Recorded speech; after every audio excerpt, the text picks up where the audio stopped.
In today's video, I'm going to show you exactly how to render a model in Fusion 360 so you can turn your basic designs into realistic, professional-looking images with proper lighting, materials, and shadows. Whether you're creating product mock-ups, portfolio pieces, or just want your designs to look more polished, rendering is a game changer. And the best part is, Fusion 360 makes this process pretty straightforward once you know where everything is.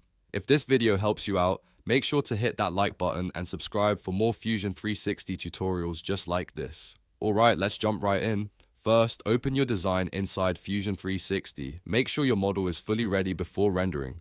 This means your geometry is complete and everything looks exactly how you want it structurally, because rendering is all about visuals, not editing the shape itself. Next, go up to the Workspace switcher at the top left and change from design to render.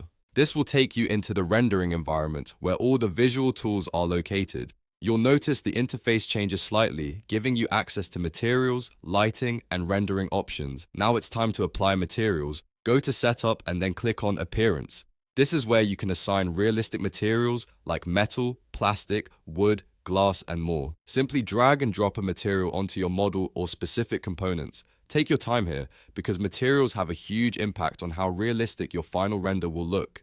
After that, let's adjust the lighting. Go to Scene Settings, and here you can choose different environments like studio lighting, outdoor scenes, or even HDR environments. Each one changes how light interacts with your model, including reflections and shadows. Try a few different options and see what looks best for your design. Now position your model. Use your mouse to rotate, zoom, and frame your object in a way that highlights the best angles. Think of this like setting up a camera shot. A good angle can make a big difference in how professional your render looks. Once everything looks good, it's time to render. Click on to render and you'll have two main options, in-canvas render or cloud render. In-canvas is faster and happens directly on your computer, while cloud render uses Autodesk's servers and usually gives higher quality results. Next, set your quality and resolution. Higher settings will give you a cleaner and more detailed image, but they will also take longer to process. If you're just testing, go with lower settings first, then increase them for your final render. When the render is complete, you can save or download the image directly to your computer, and just like that, you've created a realistic render of your model in Fusion 360.